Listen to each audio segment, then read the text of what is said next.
I say, how are you doing today? How are you doing today? I am your host, Lacey G. Soldier Tournament. You know, I bring y'all all the great people. So today I got a special guest with me.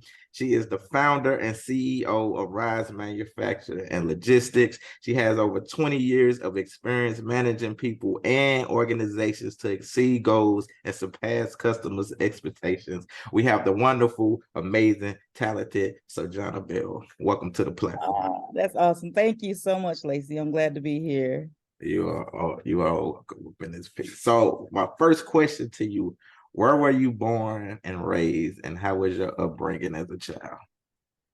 Born and raised North St. Louis on the north side. I had a really good childhood. I mean, we had a lot of fun. We did a lot in the community. I mean, I was Matthew Dickey's, Sculler. I cheered for the Royal Knights. Like, I mean, the epitome of St. Louis. That was me. So let me ask you this: for anybody who's never been to St. Louis, because you know we get the bad rap, they be like, "Oh, it's the number one murder" and all this. What can you tell people about St. Louis who has never been here? St. Louis is a family-oriented community. I mean, with us, family is right around the corner. You might have your grandmama 2 blocks down, your auntie around the corner. It's like everybody is really family-oriented. And it's all about raising these kids. I mean, if my mom and dad weren't home, the neighbors was watching us and calling and telling on us if we were acting up. So you don't see that as much anymore, but I enjoyed that. I can appreciate it now that I'm grown, having had the grandmas with the plastic on the couch and stuff like, don't sit on my couch. Absolutely. Everybody. Don't go in my front room. Close that door, you let nobody. Okay, so let me ask you this. So I see that you had your background with Fortune 500 companies. How did you get into that? Well, I left St. Louis at 18 because I did want to kind of expand my horizons and see what else was out there. Because up to that point, I hadn't been out of Missouri. And so I was fixed on wanting to go to an HBCU. And at the time, I actually wanted to go into movies. I wanted to create movies. So with that, Clark Atlanta University had the best program as far as mass comm programs. So I ended up going down to Clark for my undergrad. And while down at Clark, I was able to find a job it was basically a telemarketing gig. And with this telemarketing, we would call business owners and individuals to help them get credit cards. And with that, it worked, and I just kept going and going. And before I knew it, I had been there 10 years and was senior management. And it was just bigger than I had anticipated. I mean, the money I was making, I was like, oh my God. I had no clue. And I had finished my degree. I was like, oh, this is great. So okay, yeah. So I write and direct movies too. So if you ever, I'm here after this piece. I mean, we working on some things that we'll have to talk about it because I actually got a couple that we're working on. All right. So let me ask you this. So saying what you just said, you making all this money and all this type of stuff, what made you leave corporate America? I got married. And had my first son. And with that, that's when I really learned that as long as you're kind of doing for corporate America, they're on board. Everything's good. But when your priorities change, they change. And that's what happened with me. I mean, up until that point, I was a star. They would fly me around. The money was good. I relocated, and they set me up nicely. But once my family became my priority, there was a switch. And so I moved from one company to another company. And again, I'm seeing the same sort of energy. And then the thing that just broke it all down was that my senior manager tried to sexually assault me. And when that happened, when something like that happens, you're blaming yourself. Did I do something? You question what how you presented yourself. It just becomes very confusing. And so then I decided, well, let me go, talk to senior management and let them know, hey, this is what transpired. I did that. And their response to me was that somebody, I mean, it would have to basically happen again. They would have to see a pattern. And I'm not going to put myself out there to allow that to happen. So I said, okay, well, I'm about to just walk away. And when I did that, my family, I mean, we had a family owned salon. I mean, it was really just a little corner salon, nothing major. But I told the family, hey, I'm walking away from corporate and I'm about to work in the shop. And everybody just thought I was crazy. What are you doing? Leaving that good job and da, da, da, da, da. And I just had to trust in me, and say, hey, life is supposed to be more than what I'm getting right now. So that's what I'm about to focus on. Okay, and so that's what I did. I bet on myself and walked away, and it worked. And I was gonna talk about that too. Transitioning today, I know you had the salon, Ladies of Elegance, that was started by your aunts. You said you and your sisters were second generation. Can you tell the people about Ladies of Elegance? Absolutely. Well, like I said, when I walked away from the corporate gig and started at the shop, we were like, okay, well, what can we do to kind of make our shop stand out? What would make it different? And at the time, my sister that's right under me, Lafita, she was still in Atlanta. So our little hustle on the weekends we used to do braids. So at the time, they call them box braids. Now we call them dookie braids. Yeah, dookie braid. I remember that. Dookie braids. Yeah. So we were doing dookie braids on the weekends, and it was a lady who developed a technique called the tree braid. And her clientele had grown so much that she brought my sister in and she taught her how to do it in order to handle some of the clientele. And once we saw the tree braids, my sister did it on me, and I fell in love with the technique. It was better than a weave because you had like access to your hair, but it was braids, so it could grow your hair. You had access to your scalp. You could oil your scalp. You could wash it. The style just made sense. So I was like, guys, you know what? I think this is it. This is it. So my sisters and I decided, we went to North Carolina. We got us a little villa for a week, took the kids, and we just worked on learning how to do tree braids and perfect tree braids. We did that, came back, and one by one, all my sisters quit their job. And then my family, it's starting off slow. We started off at like $85. And we were like, hey, if you bring a friend, you'll get $10 off. And they were like, was there a cap? No cap. If you bring a friend, I don't care if you bring 8 friends, then you can pay $5, And so then that right there really took it off, because people were like, oh, I can get my hair free. All I had to do is tell me. So people was bringing their moms, their aunts, their friends. I mean, we would go all night. We'd be braiding, leave at like 6 in the morning, go home, shower, come right back. Like, that's good marketing. Good marketing. That's what it was. It was all word of mouth. And it was like 3 months to get on our books. And then as it kept going, my mom quit her job. We were able to bring her in. She started being the receptionist. My dad quit his job. He was managing all the supply. So literally it was our parents and my 3 other sisters, and it was full family-owned business at this point. Okay. It was great marketing. So tell me about your company, Ryze Manufacturing. How did that start, and what is the mission of the company? Well, with Ladies of Elegance, what we had started doing, we wanted a one-stop shop where people didn't have to worry about going to get products or going to get the hair that was needed. When they came in, everything was provided. And we saw how well that worked. So we started working on creating our own products. And the big part about it was that we didn't want products that were toxic. We wanted really to have natural and organic ingredients for our clients to help their hair grow. And so in doing the research and development, we did that.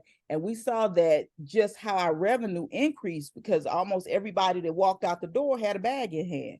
And then, so they sitting at home, their products are sitting on the counter. That's reminding them, oh, I got to go ahead and make that appointment to come back in. So we saw our loyalty was off the chain. So with all of that, I mean, our return customers were good. People were buying products. We had 2 streams of revenue from the service and the supply.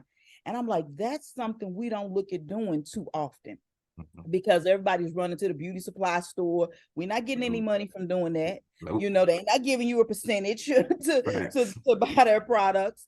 So I said, okay, well, let me start working with some other shops and salons. So my first main client was, I don't know if you've ever heard of him, is Diesel Distributing. Diesel, he has a distributing company, and I mean, he sees about between St. Louis and Illinois, about 300 shops and salons, barbershops, shops, all that. Like, he is the plug. Okay. Okay. And with that, he had this. Hold on. Let me say, she ain't talking about drugs, y'all. When she say the plug, now go ahead. No, it's all beauty supplies. Let's be clear. Yes, all beauty supplies. So he had an antiseptic, and he was like, I really want to create, my own antiseptic. So we started working together and helped him create a product that's called hot sauce. Yeah.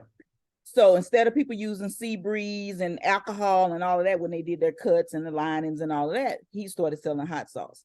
And so it started, I was like, okay, this is working. He would get about a 5-gallon container, 10-gallon container, and that would last him. Now Diesel's up to like 100 gallons per order. And it just that I started working with other shops and salons, understanding, well, what services do you provide? What do you like for your clients? How can we create a product that's going to be specific to what you're doing? So it was from order by order, account by account, we were able to build it up. And 6 years later, Ryze is up and gone. Okay. So let me ask you this. Why did you move back to St. Louis from Atlanta with Ryze? Because, everybody say Atlanta is the Mecca, of everything. So why did you move Ryze to St. Louis? St. Louis is my home. It's my home. And though I love Atlanta, I feel like I came of age in Atlanta. But if I was going to create, I didn't want to just create a company that I create, develop, and then sell off. I was really wanting to create a legacy company, something that could really recirculate dollars in our communities. When I was younger and I would look at my aunts, back then there was Dudley's. And Dudley's, on Saturdays, Dudley reps would come into the shop and they would ask, well, what products do you need? So you had everybody kind of making money in the beauty industry. You had your sales reps, you had your all these different people. And I wanted to kind of get back to that, where we were able to create something for us, for the people. And if I was going to do that anywhere, I wanted to do it at home. Okay. So I see that you were also working with talented youth from underserved areas, teaching STEM and life sciences. Could you tell the people about that? Yeah, so STEM is big these days, it's huge. And that's kind of the wave of the future. And as opposed to just going and getting individuals who had no vested interest in the company, I wanted to kind of raise up our youth and use them to teach them how to create products, teach them how to do production, teach them how to do sales. So now they have life skills, but they have life skills for something that is going to give them something that they can use in the future. And a lot of times they don't get those opportunities, especially with something, that could be this big. So, and just working with them, I mean, they're hungry. They want to know, they want to learn. So I use that as an opportunity to sit down with them, teaching them about entrepreneurship, teaching them how to run their own business. Too often, kids go to school and they're going to school to learn how to be employees. Yeah, I want to teach them how to be business owners. So, I mean, it's just my give back. If I'm gonna do anything again, I want it to be in St. Louis, and I want to help the youth get to the next level. Like that. I like that. We need more people like you. You know what I'm saying? Put St. Louis on the map. Absolutely. Yeah. So let me ask you, it seems like you've been successful in a lot of the things you have been doing. What has been some unique challenges you have faced as a Black business owner? I think the biggest challenge for me, and another reason why I kind of run Ryze the way that I run it, is getting on board with getting products, getting ingredients. A lot of times when you work with other manufacturing companies, I mean, they have a minimum where it needs to be 5,000, to get started. And that cost is prohibitive. So what I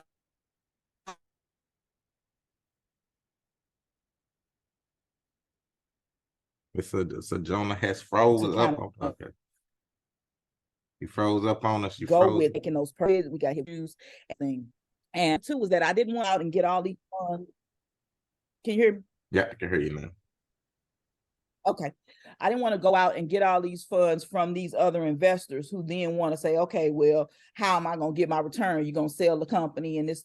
So it was a lot of sweat equity where we had to really go out and hit the ground. And it's been a slow process. Like I could have blown up, years ago if I would have chose to go a different route and given away pieces of my company. But I chose not to do that. I really want to make sure that I have the ownership so I can make the decisions, because at the end of the day, my vision may not be their vision, and my vision is bigger than just me. It's me and my community. So again, it's been taking some time. Like I said, it's steps. It's slow. It's been a slow process, but I feel like in the end, it's worth it. Yeah, I'm very proud of you because, people tell me the same thing. They were like, if you left St. Louis, you could have been, blown up with your fans because, I won awards and all this. But I'm like, I want to create. This is where I'm from. So I want to turn St. Louis into a Hollywood, just like how Tyler Perry, turned Atlanta into, with the big production company. So I feel you on that 100%. So let me ask you this. So with you doing all these great things, what has been your greatest accomplishment? That's my problem. I don't just stop and say, "Ooh, good job." And they say you need to do that more, because I feel like, okay, got that done. It's on to the next. Got that done. It's on to the next. But what makes me just smile the most is to be able to take a company and see them go from an idea, to actually having a product in their hand, with their visions, their colors, their logo, and not only then, but now it's selling and it's working for them, and they coming back every month to get more products. That feels the best. Okay. So let me ask you this. So it seems like you've been successful in a lot of the things you're doing. What advice would you give to someone who, wants to start their own company but are afraid, scared, and be like listening to the naysayers saying, hey, it's gonna fail and all this? What advice would you give to those people? A big part of it is people need to understand that the jobs that you're working right now and the things that you're doing right now, all of that's education. From the point that I worked at McDonald's on Kings Highway and Natural Bridge, that was teaching me something. Every job teaches you something. And I think too often people are so ready to just quit. I'm out. You really have to be ready for it. And the biggest, a piece of advice that I would give is start your company. Don't wait, start.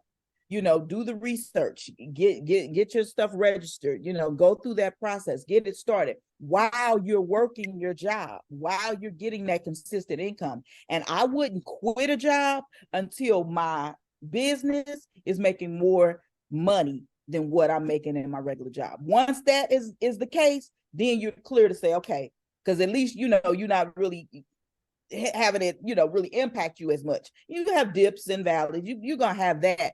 But you are going through the process of maybe getting some of the kinks out of the business before you all in and don't have any streams of revenue. Great advice. That's great advice. So do you have anything else coming up that you want to promote? Well, on July 28th of this month, we're actually going to have a mix and sip. And so what we found is that a lot of people, just are product junkies. Somebody say, oh, this work, they go buy this work, oh, they go buy that. And they don't know what's right for them specifically, their hair type, their skin type. So with this, we do different testing. Everybody come in, it's a real relaxed environment. We'll try different oils, try different products, and we actually going to customize products right there. So it's like I said, July 28th is at our location, which is 9589 Page. It's from 7 to 10. And like I said, it's the mix and sip. So come, relax, bring a friend, bring your significant other. We do male and female products. So just a real nice time to come in, see what works for you, and walk away with some good products. Okay. So are there any tickets, or they just walk in? Or? Yeah, they can go to Eventbrite. Okay. Tickets available on Eventbrite, mix and sip. All right, go get them tickets, y'all. Mix and sip up in this piece. So how can the people get in contact with you if they want to, hit you up? Well, I'm on all the socials, private, Ryze Manufacturing, Ryze Private Label on Instagram as well as Twitter. And then on Facebook is Ryze Manufacturing. Okay, yeah. And that's RYZE. Yeah, don't go on there type in RIZE. I can't find it. Okay. Yes. RYZE. Yes, yes, yes. Okay. So my last question that I like to ask all my guests. When it is all said and done and you are long gone from this earth, what is it that you want the people to know about SoJohna Bell? Woo.